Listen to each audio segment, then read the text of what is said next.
Since ancient times, the education of boys and men has involved physical hardship to develop the virtue of fortitude by repressing fear, the most powerful foe of reason. Pleasure, repressed by temperance, is reason's second most powerful foe, but it is harder to bear pain than to abstain from pleasure. Derived from fortitudo, manliness, from fortis, strength. Fortitude confers vigor in the face of perils and pains, making a person unshaken from the right by danger or difficulty. Fortitude moderates the passions of fear and confidence within the bounds dictated by right reason. Without fortitude, one falls either into cowardice or rashness. It is exercised only when one is courageous in a good cause. Soldiers fighting in defense of country, for example, risking ignoble death with bravado, doesn't exercise fortitude. The moderation of fear is followed by endurance in the midst of danger, a refusal to accept defeat, surrender principles, or make peace with wrong. It is not stoical indifference or apathy. The moderation of confidence is followed by prudent attack, or, when discretion is the better part of valor, by retreat. A truly brave man does not fear to be called a coward.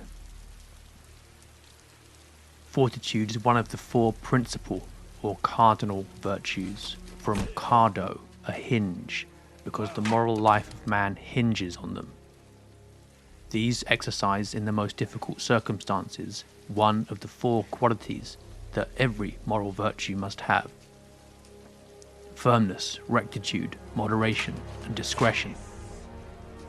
Fortitude is like a strong tower, or like an army that protects the other virtues, and there are continual demands for its exercise. The life of man is a warfare. Book of Job, chapter 7, verse 1, and requires a manly spirit to struggle against all that threatens virtue. Only those who fight shall receive the crown. The first act of fortitude, namely attack, requires greatness of soul, which makes one love the best things and despise all that is opposed to them, and greatness of deed, which makes one perform generously what was nobly willed. The second act of fortitude, namely endurance, requires patience, that the soul be not thrown into dejection by difficulties, and steadfastness, that the soul be not turned aside from its purpose, or wearied by long continued opposition. Steadfastness belongs to fortitude, since the essence of both is a struggle against difficulty. Opposed to steadfastness by deficiency is the vice of effeminacy or weakness.